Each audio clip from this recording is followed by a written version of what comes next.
Good morning and welcome to Market Monday for July 7th, 2025. We hope you had a really fun and safe 4th of July. Last week, we got some excellent news courtesy of Waffle House, which stated that their egg surcharge is officially off the menu. If that's not a sign of normalcy returning to markets, I don't know what is. But joking aside, it is a sign of normalcy returning to markets. Many places across the nation have seen gas prices in the twos, the high $2 range, and that's another sign of normalcy return, which of course President Trump wasted no time in penning a letter to Fed Chair Jerome Powell reminding him there's no inflation and that you're always late with regard to adjusting rates. But does President Trump have a point?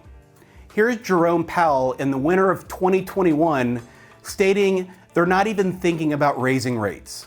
We're not even thinking about raising rates. Only just a few short months later to go on one of the fastest hiking cycles in history. And now, though the cost of living is still quite high, we are beginning to see some normalcy return. Going back to Trump's letter, the canvas it's written on is a list of rates all over the world, from lowest to highest.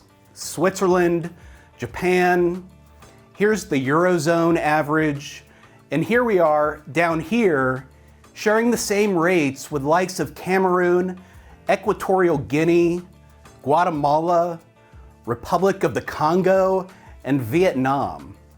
As the reserve currency of the world and the dominant global superpower, it does seem a bit odd that our rates are still in line with several developing countries. Trump also states lowering rates would save hundreds of billions of dollars. He's right. Federal interest payments on the debt have doubled since COVID to over $1 trillion per year.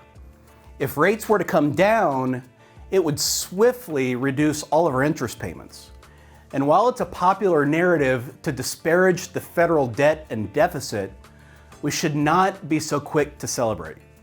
After all, for several years now, we've all been the beneficiaries of essentially free money pouring into the real economy and into our savings and money markets. Last week, I mentioned stock buybacks at record levels. Think free money from the federal government isn't supporting that? So we should all be careful for what we wish for and be prepared for unintended consequences, both in the economy and the markets should President Trump get his wish. Speaking of the federal deficit, one figure helping to offset the deficit are tariffs. Tariffs are currently generating over $300 billion in annualized revenues, compared to just $80 billion a year ago. This isn't assigning morality to tariffs, just a statement of facts. Some back-of-the-napkin math. If you have an extra $280 billion in tariff revenue, and you save another $280 billion in federal interests, that's $560 billion in deficit reduction right there. Just using last year's deficit of $1.832 trillion, and that's a 30% deficit reduction right there.